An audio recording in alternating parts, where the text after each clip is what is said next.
বন্ধুরা, শুধু একবার আমার নতুন এই অনন্য উপায় ডিম তৈরি করে দেখো। এটা আমি নিশ্চিত এই রেসিপিটা তোমরা দেখার পর তোমরা এটা রোজ রোজ বানিয়ে খাবে, কারণ এই রেসিপি থাকলে মাছ মাংসের দরকার পড়বে না। এই রেসিপিটা বানানোর জন্যে আমি এখানে নিয়েছি ধনেপাতা, আর সঙ্গে নিয়েছি দুটো ডিম, আর মশলা হিসাবে নিয়েছি দেখো সামান্য একটু হলুদ, আর একটু হাফ চামচ লঙ্কা, আর এক চামচের মতো আদা রসুন বাটা।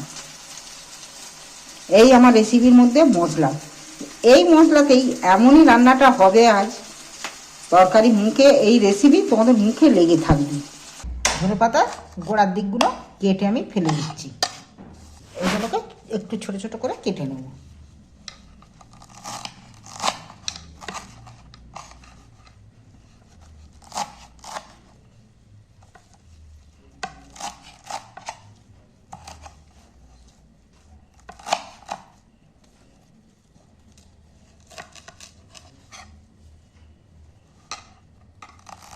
তোমরা দেখো কিভাবে আমি বানাই ডিম আর ধনেপাতা। এবার আমি এর উপরেই ডিমটা ফাটিয়ে নিচ্ছি।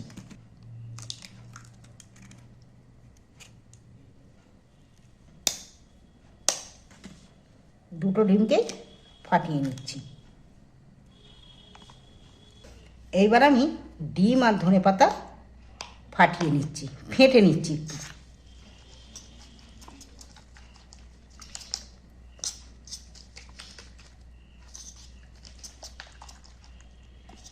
বন্ধুরা, এই ডিম আর ধনেপাতা পুরোটা তোমরা দেখতে থাকো। তোমাদের যদি ভালো লেগে থাকে আর এই রেসিপিটা তোমাদের ভালো লাগলে চ্যানেলটা আমার অবশ্যই সাবস্ক্রাইবার করে দেবে। আমি কথা দিচ্ছি তোমাদের কিন্তু এই রেসিপিটা খুব ভালো লাগবে। ডিম আর ধনেপাতা ফাটিয়ে নিয়েছি। এবার আমি এখানে একটা মিক্সারের জার নিয়েছি। এই মিক্সারের জারে ডিমটা আমি তুলে দিচ্ছি।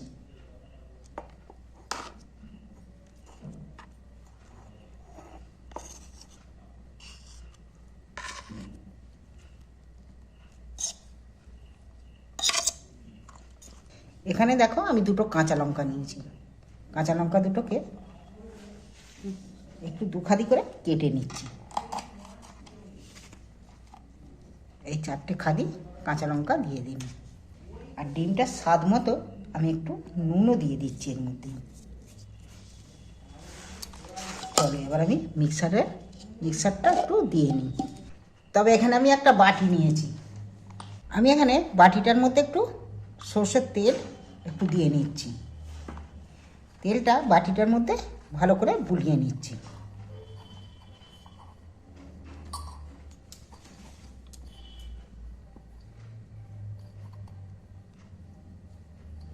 দেখো তেলটা বুলিয়ে নিয়েছে। এবার যে মিক্সারের জারে যে আমি দিয়ে নিয়েছি, মিক্সারের জারে ডিম আর ধনেপাতা আমি এর মধ্যে ঢেলে দিচ্ছি। এবার আমি গ্যাসের মধ্যে একটা কড়া বসিয়েছি।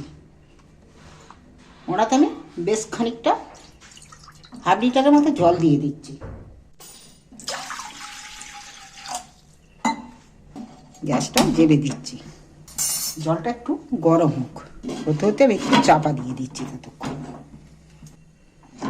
দেখো জলটা গরম হয়ে গেছে, ভাপ উঠছে। এর মধ্যে আমি একটা স্ট্যান্ড বসিয়ে দিচ্ছি। আমি স্ট্যান্ডের মধ্যে বসিয়ে এইবার আমি এটা এঁটে দিব, চাপা দিয়ে দিব। এটা ভাপটা না যাতে বেরিয়ে যায়, বেশ ভালোভাবে ভাপে তাড়াতাড়ি মধ্যে সেদ্ধ হয় বলে আমি এখানে একটা লবঙ্গ নিয়ে দিয়ে দিই। এইটা বড় হলে একটাই টমেটো, ছোট ছোট দুটো সাইজের টমেটো আমি ফের মিক্সারের জারে এই টমেটো দুটো দিয়ে নিচ্ছি। বন্ধুরা দেখো জলও অনেকটা মরে গেছে আর অনেক বেশি সেদ্ধ হয়ে গেছে। দেখছো একদম ছুরিতে কিন্তু লাগছে না। এবার আমি এটাকে নামিয়ে নিচ্ছি। এটাকে একটু ঠান্ডা করতে হবে। দেখো এটা তোলার জন্যে আমি একটা ট্রেন নিয়ে উপর করছি। এটা দেখো দেখো এইটা কতটা একদম শক্ত শক্ত হয়েছে। এইবার আমি এটাকে ছুরি দিয়ে এখানে কেটে নিচ্ছি।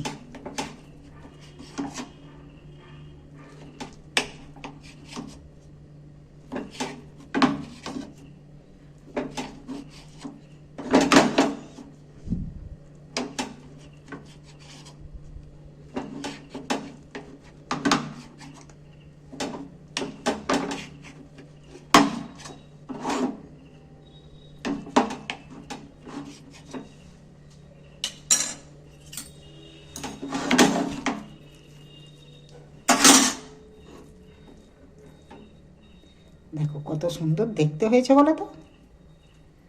এইভাবে একবার অন্তত বানিয়ে খেয়ে দেখবে, এর যা টেস্ট মুখে লেগে থাকার মতো, ভুলতে পারবে না এই টেস্ট। দেখছো প্রত্যেকটা একদম দারুণ হয়েছে। এবার আমি কড়ায় 2-4 চামচের মতো তেল দিয়ে দিচ্ছি। তেলটা গরম হয়ে গেছে, কাটা পেঁয়াজগুলো এর মধ্যে তুলে দিচ্ছি।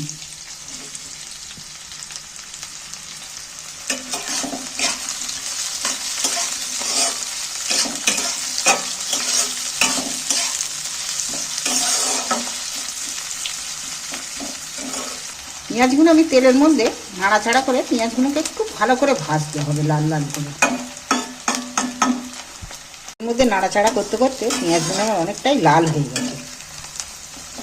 এবারে যে আদা রসুন বেটে রেখেছি, আদা রসুন বাটাটা দিয়ে দিচ্ছি মধ্যে। এইটাকে একটু তেলের মধ্যে পেঁয়াজের সাথে নিয়ে নিচ্ছি। পেঁয়াজগুলো আদা রসুনটা সেন্ট উঠে গেছে, ভাজাও হয়ে গেছে। তবে এইবার আমি যে টমেটোটা জারে মিক্সার জারে দিয়ে রেখেছিলাম, টমেটোমের জুসটা দিয়ে দিচ্ছি এর মধ্যে। টমেটোটা ভালো করে ভেজে নিতে হবে, নাহলে কাঁচা গন্ধ থাকবে।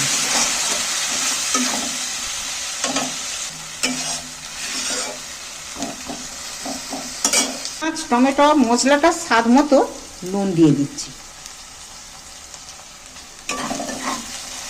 দেখো টমেটোটা ভাজা হয়ে গেছে, অনেকটা তেল ছেড়ে দিয়েছে মশলাটা থেকে।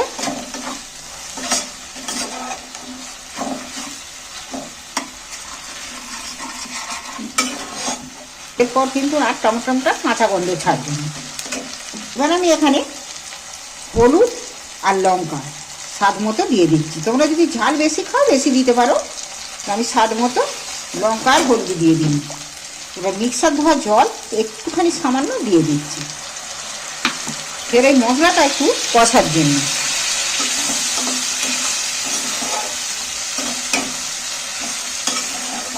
মশলাটা আবারও আমি কষে নিচ্ছি।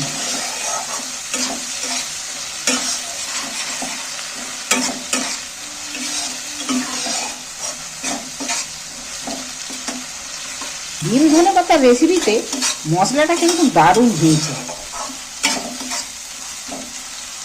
দেখো মশলাটা কষা হয়ে গেছে, মশলাটা দিয়ে কিন্তু তেল ছেড়ে দিয়েছে। এবার আমি একটু জল দেবো, মিক্সার ধোয়া জলটা বাকিটা দিয়ে দিন। আবারও আমি একটু জল দিচ্ছি।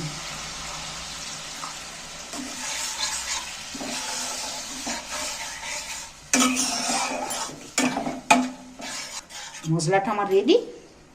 এবার ঝালটা যে ফুটে এসেছে, এবার আমি ডিমগুলো ওর মধ্যে তুলে দেব। ডিমগুলো কিন্তু দেখতে কত ভালো লাগছে না, একদম নরম তুলতুলে, প্রত্যেকের খুব পছন্দের হবে। ডিমগুলো আমি দিয়ে দিচ্ছি এর মধ্যে তুলে, একটু নেড়ে দিয়ে এর মধ্যে।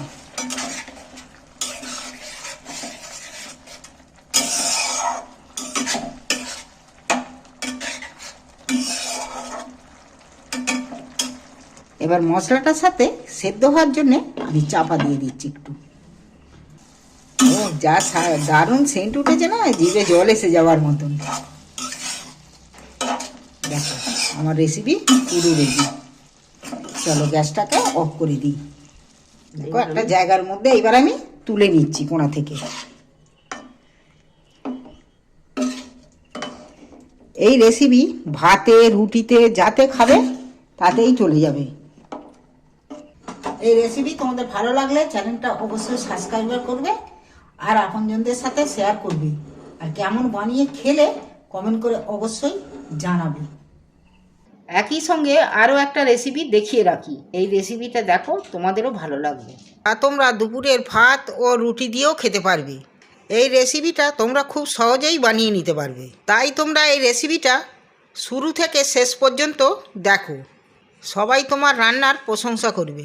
দেখো এই মজাদার রেসিপিটা বানানোর জন্য এখানে আমি 2টো ডিম নিয়েছি আর একটা আলু সেদ্ধ করে নিয়েছি। তোমরা তোমাদের প্রয়োজন মতো ডিমের পরিমাণ আলুর পরিমাণ বাড়াতে পারো। প্রথমেই আমি ডিমটাকে ফাটিয়ে নিচ্ছি।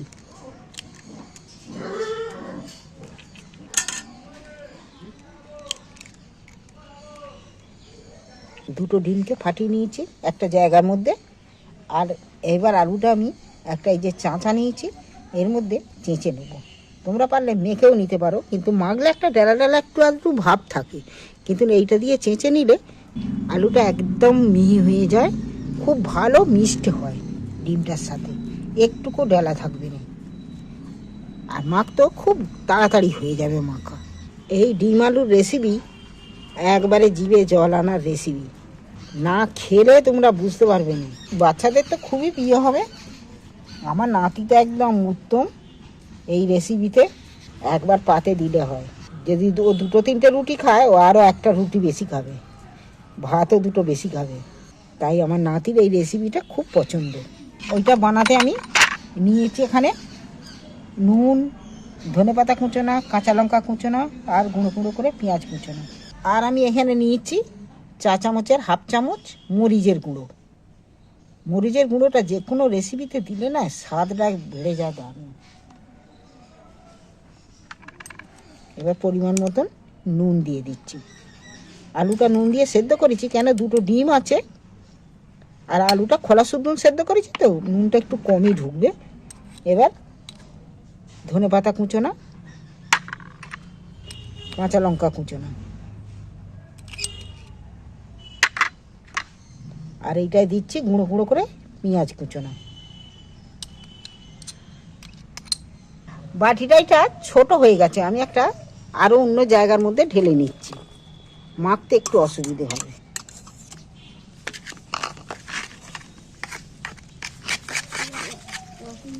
দেখো এইটা দিয়ে ফাটালে ভালোভাবে মাখা হয়ে গেল।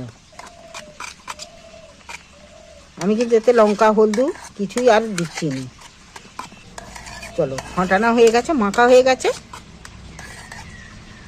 উনুনের মধ্যে আমি একটা প্যান বসাচ্ছি। এবার আমি প্যানের মধ্যে একটু তেল ঢেলে দিচ্ছি 2 চামচের মতো। উনুনও জ্বেলে দিয়েছি আর 2 চামচের মতো তেল দিয়ে দিয়েছি প্যানের মধ্যে। তেলটাকে ভালো করে বুলিয়ে নিই। এবার এই ফাটানো ডিমটা এর মধ্যে দিয়ে দিচ্ছি প্যানের মধ্যে।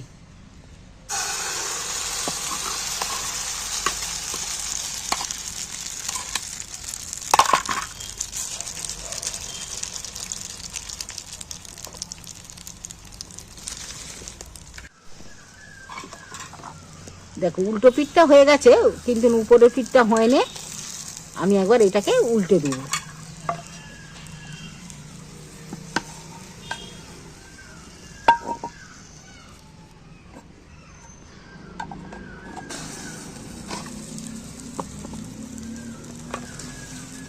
এইটাকে একটু আস্তে আস্তে জাল দিয়ে দিতে হবে। তো কাঁচা থাকে ভেতরটা তো কাঁচা এখন আছেই, কিন্তু ভালোভাবে ভাঙলুনি উল্টে গেল। দেখো কত শক্ত, একদম মজবুত হয়েছে। একটু দেখো দুটো পিঠই আমার ভাজা হয়ে গেছে। এইবার আমি ছুরি দিয়ে এটা পিস পিস করে কেটে নেব। উল্টো দিকটা থেকে কাটি।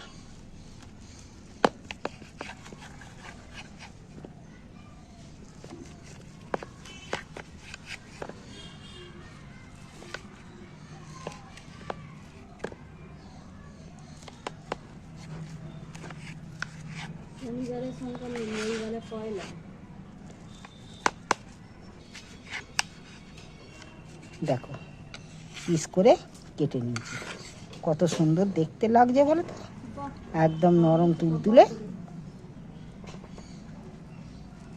দেখছো পনিরের মতো লাগছে, খেতে খুব ভালো লাগবে। উনুনে কড়া বসিয়ে দিচ্ছি। কড়া বসিয়ে কড়ায় আমি তেল ঢেলে দিচ্ছি একটু। তেল গরম হয়ে গেছে, এইবার আমি কাটা পেঁয়াজগুলো তুলে দিচ্ছি।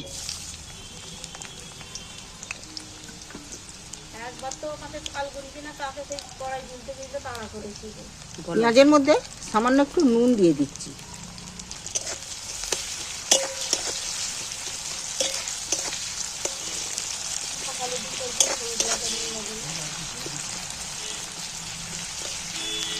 পেঁয়াজটা নাড়াচাড়া করতে করতে লাল হয়ে গেছে। এইবার আমি টমেটো তুলে দিচ্ছি। টমেটো আমি একটা ছোটো ছোটো করে কেটে রেখেছি না,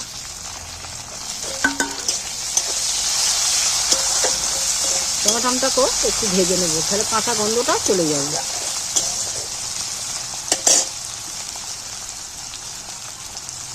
দেখো টমেটোটাও ঘাঁটা ঘাঁটা মতো হয়ে গেছে, ভাজা হয়ে গেছে।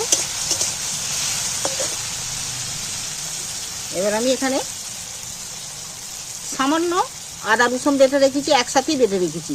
আদা রসুন বাটাটা তুলে দিচ্ছি। 1 চামচের মতো হয়েছে, 1 চামচের মতো দিয়েছি। আদা রসুনটা একটু ভেজে নেব।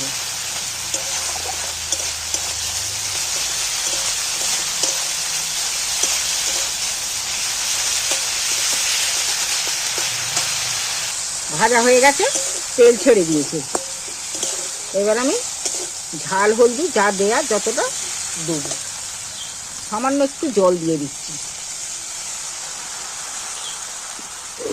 1/2 চামচের মতো লঙ্কা, সামান্য একটু হলুদ, নুন পেঁয়াজের সাথে দিয়েছি হালকা, আবারও আমি একটু সামান্য একটু দিচ্ছি।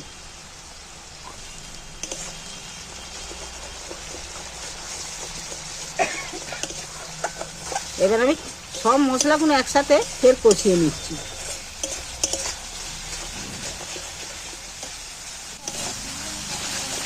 দেখো মশলাটা কষা হয়ে গেছে, তেল ছেড়ে দিয়েছে। এইবার আমি একটু পরিমাণ মতো সামান্য জল দেব।